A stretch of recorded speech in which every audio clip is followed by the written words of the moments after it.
지금 이 지역 같은 경우 무농사를 지으려면 보통 12만 평을 기준으로 해요. 12만 평? 12만 평 이하는 경쟁력도 없다는 거예요. 왜 없냐?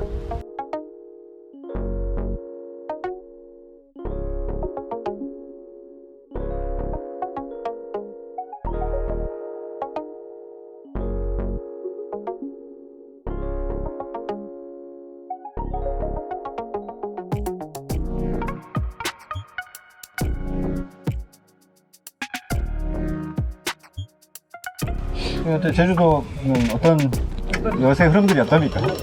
제주 안에서도 이제 다르다는 얘기 있었지만 이 지역이 특히 사실 광작이라든지 이 경제적인 작물들을 가지고 도박은 아니지만 약간 그런 어떤 게 변동성들이 되게 큰 지역이거든요. 그걸 좀 구체적인 현장에서 좀 설명해 주면 좋겠네요. 이제 우리나라 농정에서 실패한 농정 중에 하나를 꼽는 게 산지 정책, 산지 정책.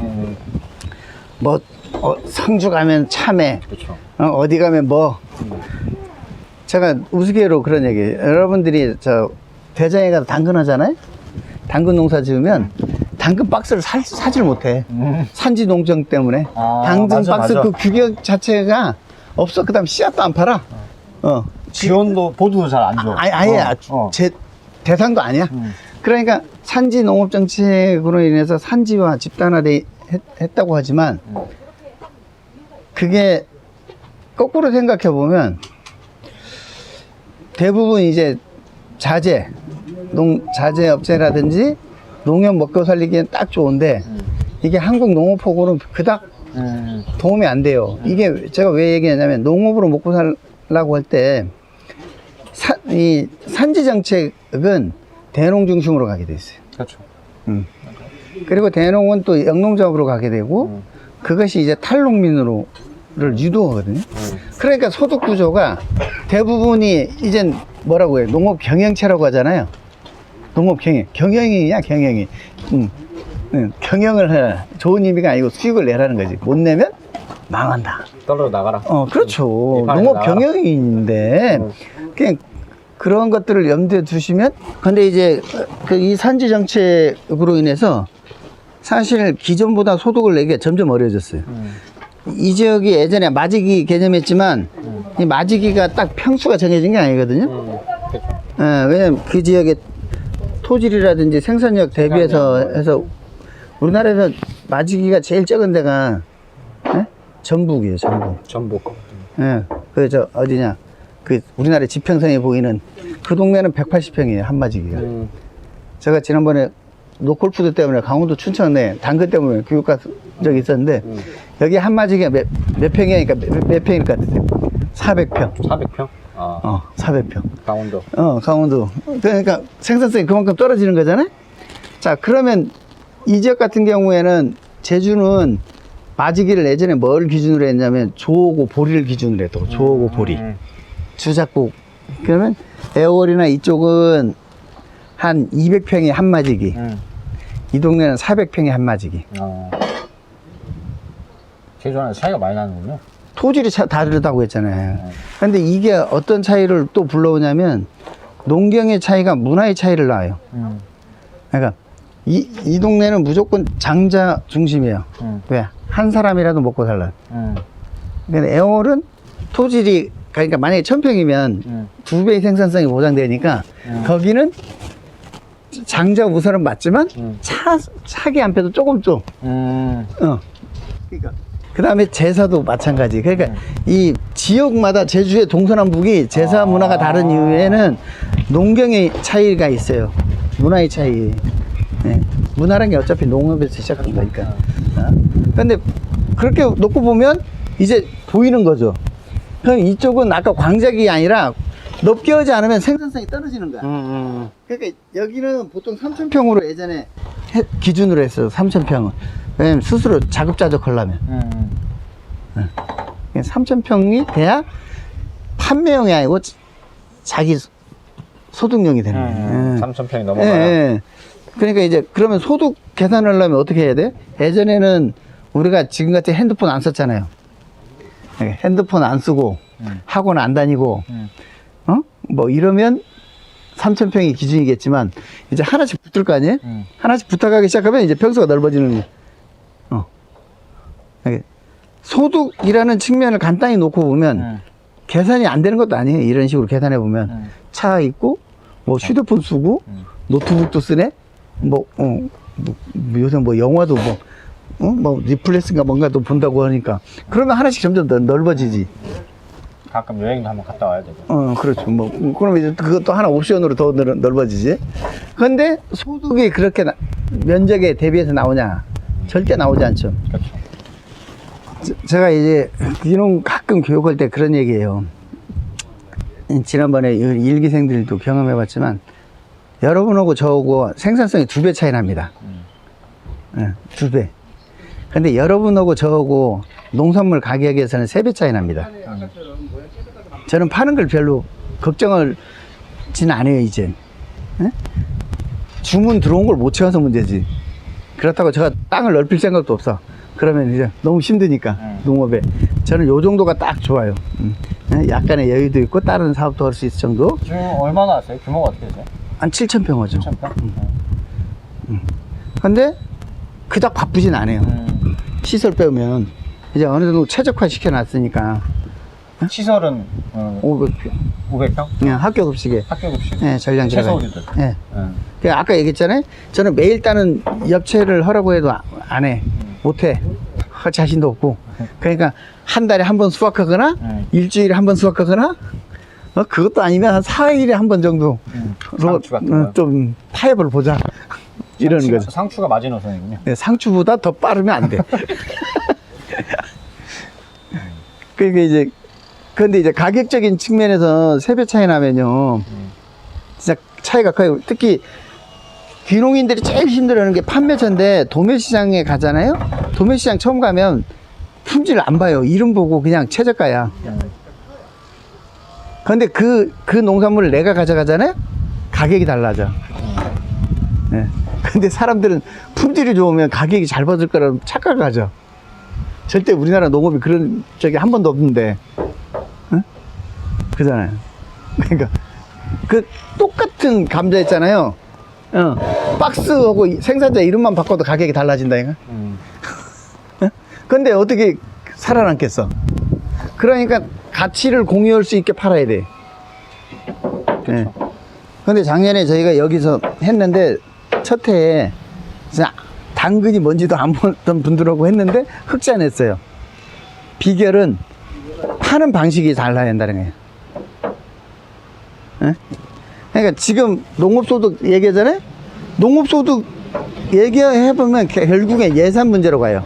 근데 도시에서 이런 얘기 한다면 우리 삼촌 엊그저께 치킨집에서 망했는데 도시 소득 안 나온다고.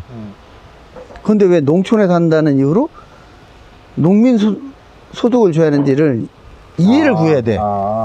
그잖아요. 그러면 농업의 가치가 무엇인가를 얘기하지 않으면 앞으로 농민의 소득이 안 돼.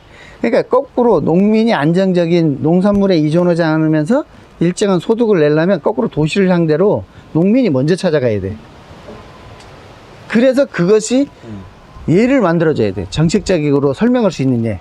그래서 저희가 이 농장에 주력하는 거예요. 앞으로 농업이 살려면 농업의 가치를 도시에 설득하지 못하면 절대 안 돼요. 표도 안 되는데? 표도 안 되기 때문에 안 돼. 그거는 지금 뭐 농민이 뭐 도시로 나가고 뭘 하고 열심히 한다? 그게 아니라 실제로 그거는 현실적인 문제예요.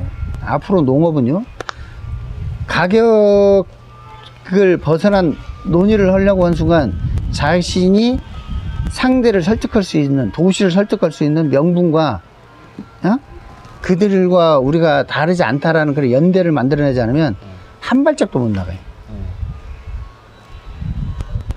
그러지 않으면 도시에다, 농촌에서 백날 해봐요. 표로 돼요? 표도 안 돼. 국회의원들이 지역구에 갈 때 잠깐 얘기하지. 거기 당에 가서 얘기할 수 있을 것 같아? 게임도 안 돼. 차라리 용산 재개발은 전국 사안이라도 된다. 제주시에, 제주도가 내년에 처음으로 농업소득, 농민소득 해요. 예? 최초로. 근데 그 전국 쟁점 될 것 같아요? 안 돼. 그러니까 말씀은 도시민들이 농촌의 가치를 이해할 수 있는 우리가 설득력을 가져야 된다. 그걸 가지고 경쟁력을 삼아야 된다. 아니 앞으로 농업이 먹거리라는 생각으로만 해서 내가 좋은 먹거리, 안전한 먹거리, 건강한 먹거리 만들어서 농민이 소득을 보장한다? 택도 없는 얘기라는 거야. 그렇게 되지도 않는 구조인데. 에? 그러니까 그걸 그럼 현실적으로 어떻게 넘을 거냐는 거지. 지금 그러면 우리 농업 구조는 어떻게 굴러가고 있는가? 이 제주의 농업인들, 정말 제주의- 전문 경영인들 있잖아. 제주의 농업인들은요, 농사꾼들은 어떻게 지금 굴러가고 있는가? 이런 것에 대해 좀 알아야 된다. 내가 볼 땐 제주의 농업은 이제 두 명이 자주우지하죠. 하나는 전국 도매상하고 농협이 자주우지하고 있죠. 그게 내가 볼 때 농민이 있나? 농민이? 아니, 거기에 그 좌지우지 되는 것 때문에 농민들은 실제 지금 어떤지 그거를 좀 얘기해 달라는 거지 뭐. 대박 아니면 힘들지. 쪽박 뭐 이런 것도 있고. 대박은 별로 없고요. 내가 볼 때는. 어쨌든 제주 농 구조 자체는 이제 밀감류랑 어쨌든 감귤. 채소류잖아요. 크게는. 네. 그러니까 예를 들면 감귤 같은 경우에 10년 전보다 작년인가? 재작년에는 더 쌌었어요. 감귤 가격이. 나무를 그래서 계속 베낸 거 아니야? 그러니까 배내죠. 네. 배냈는데 배내고 거기다가 이제 시설을 하지.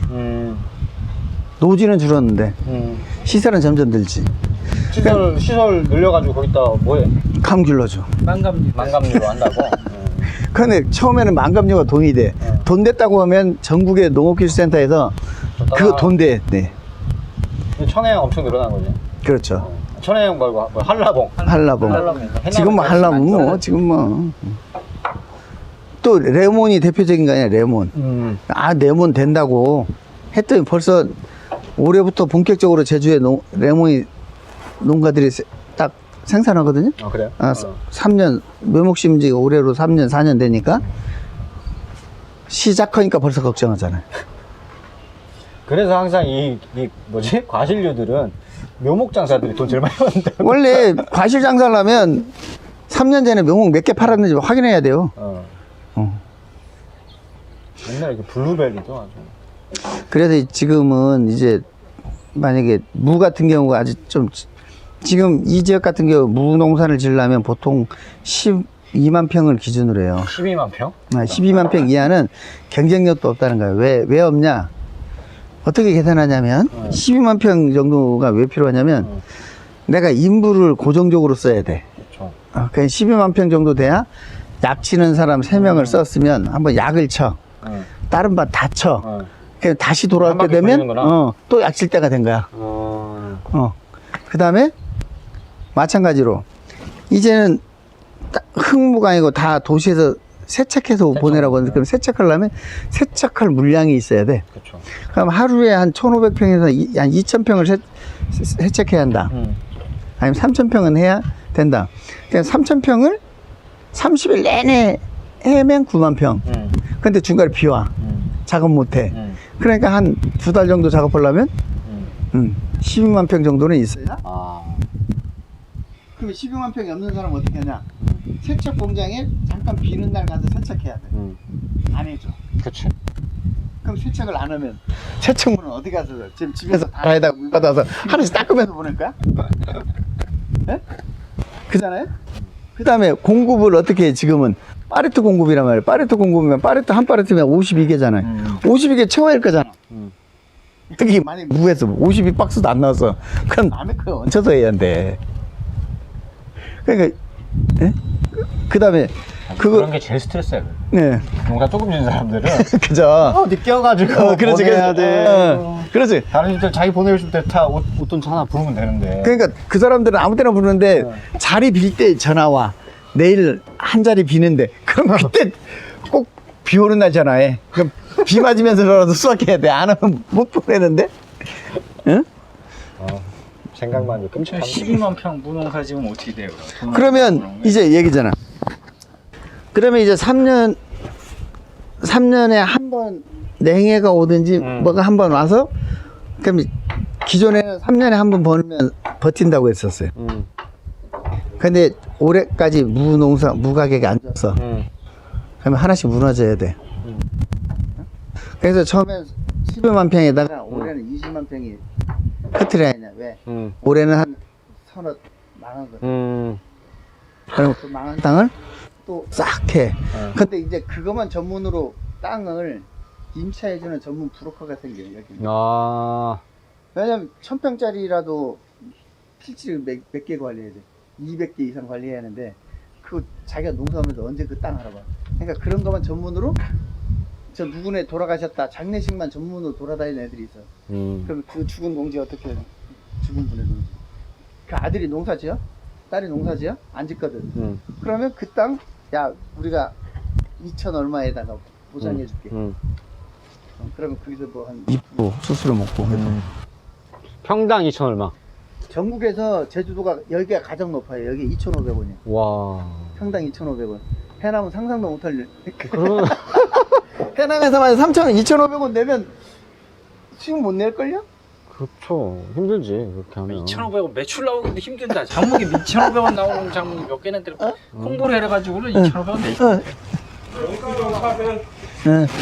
아유, 그래갖고. 근데 여기가 2,500원인데 실제로 거래가 돼요. 여기 2,500원이야. 전국에 가장 비싸. 근데 한단 말이야, 사람들이. 아니 그 2,500원이 2,500원을 벌 수 있어서 하는 게 아니라 2,500원 망해 대박. 그러면 이제 이렇게 그렇지. 한방 하는 거야. 약간 고구마 무안 이쪽에 고구마 농사 짓는 사람 그렇게 하는데 30만 평씩. 그래요. 다 그 산지 농책에 그렇게 가는 거야. 그러니까 그런 구조에서는 답이 나오겠어요? 일단은 나도 치고 보는 거지. 2,500원인데 해놓고 이제 그 다음에 이제 대박 나길 기대해야지. 이제 어느 정도냐면 1월 중순에 물값이 똥값이 됐어. 산지폐기 하라고 산지폐기하면 평당 뭐 1,500원, 2,000원 준다고. 그래서 이걸 해야 돼 말아야 돼 하다가 갈아엎었어. 근데 그 다음부터 추워지기 시작해가지고 물값이 치솟아 올라? 물값이 지금 막 오르면 한 달 동안 거의 수확 못하고 2월 15일 딱 되면 뭐 평당 막 2만원 3만원씩 막 포장머리가 막 되고 막 그러면 평당 1,000원 그 남겨라 쓴 거 반에 반만 살려도